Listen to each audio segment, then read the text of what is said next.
One, I think that the pandemic has shaped and changed students' connection to institutions, and by institutions I mean organized groups of people, which could be a school as an institution, but I think there are also more informal institutions. And so when you're isolated, you stop having interactions with institutions, and you're less familiar with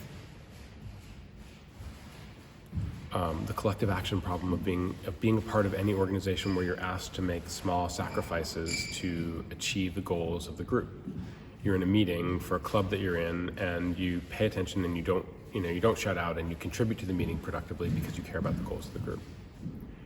And then there are sort of informal rules of the institutions of society. You go to church on Sunday and you interact with the minister a certain way because the minister is a minister, and then you're walking home from church and you go to the ice cream shop and you interact a certain way with the clerk in the ice cream shop who's scooping your ice cream. Hopefully you take out your headphones and you look at them briefly and acknowledge them, right? You learn to interact with the different social structures of society by being out in society. During pandemic, students were isolated from that. They didn't get it. And so I think a lot of their social skills and their ability to work within institutions has suffered. But I also think it's important to acknowledge that the pandemic has occurred within a larger epidemic, and the larger epidemic is the rise of social media and the smartphone. And I just don't think we've begun to wrestle sufficiently with what that means for the cognition and the socialization of young people. And so, just to sort of say what I mean when I call that an epidemic, what I mean is Jean Twenge's research suggests that teenage rates of anxiety, loneliness, and depression have spiked since 2011. If you look at the data on this historically, it runs about even for 20, 30, 40 years steadily, and then in 2011 there's a hockey stick. 2011 is the year when the like button was added to social media, and when social media became universally adopted enough among teenagers that it wasn't really possible anymore to not have social media and have a normal teenage life. And so one of the things that happens when students spend a great deal of time on social media is that they spend a lot less time in contact with other peers.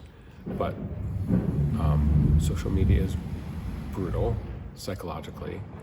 A coach said to me, back in my generation, if you were bullied at school, you went home and you spent time with your family, and that was like an antidote to what happened.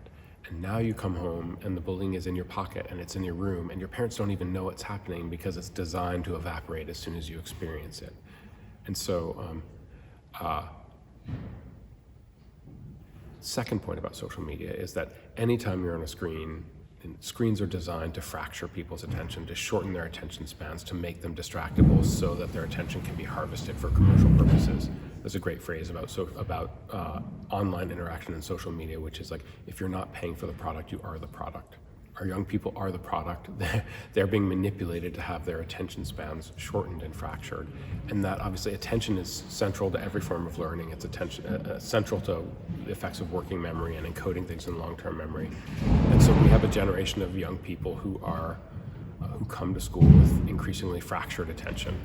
And in order to educate them, we have to be attentive to rebuilding their states of attention, and using those states of attention and harvesting them to make sure that we're building learning, and learning is a change in long-term memory.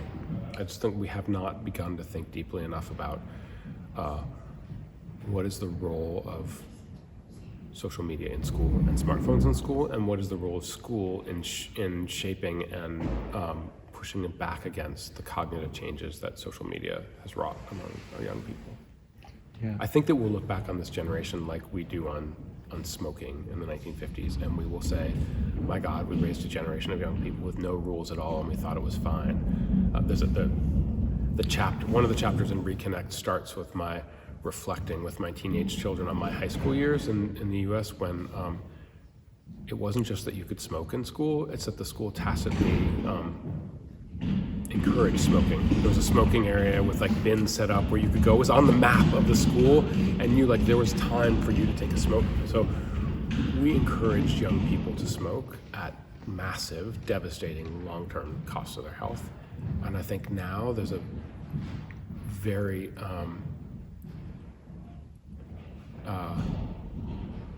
is an analogy to social media and the fact that we are tacitly encouraging students to engage in social media that's designed to